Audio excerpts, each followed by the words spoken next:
Post 35 house life అంటే recognition వచ్చింది. Right.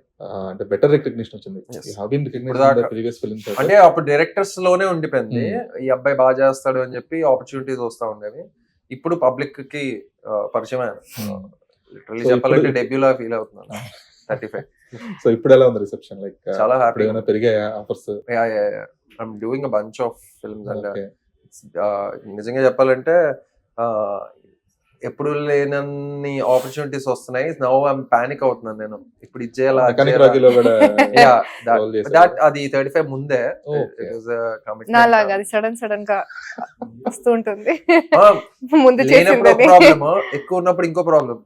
ఇప్పుడు ఇందులో ఏది చేయాలి, ఏది డ్రాప్ చేయాలి, ఏది ఓకే చేయాలి అనేది ఉంటది. ఓకే. బెస్ట్ ఫిల్మ్స్ ప్రతిరోజు రావు. 35 లాంటి సినిమా అయితే ప్రతిరోజు రాదు. Again will have to be ఒక ఎలైన్ అవ్వాలని.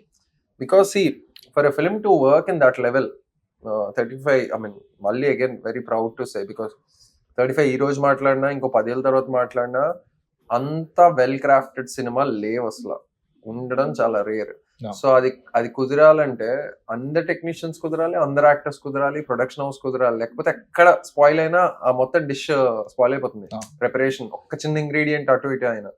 సో అలా అన్ని కలిసి రావాలంటే I think that's where my efforts are coming in to picture. I'm trying to be the tanker who will ఈ weather it's a project that I'm acting in, అందులో అంత ఎక్కువ ఇన్వాల్వ్మెంట్ ఉండదు, but definitely a project that we are producing, and if I'm part of it in as an actor or as a creative producer or as a producer, whatever,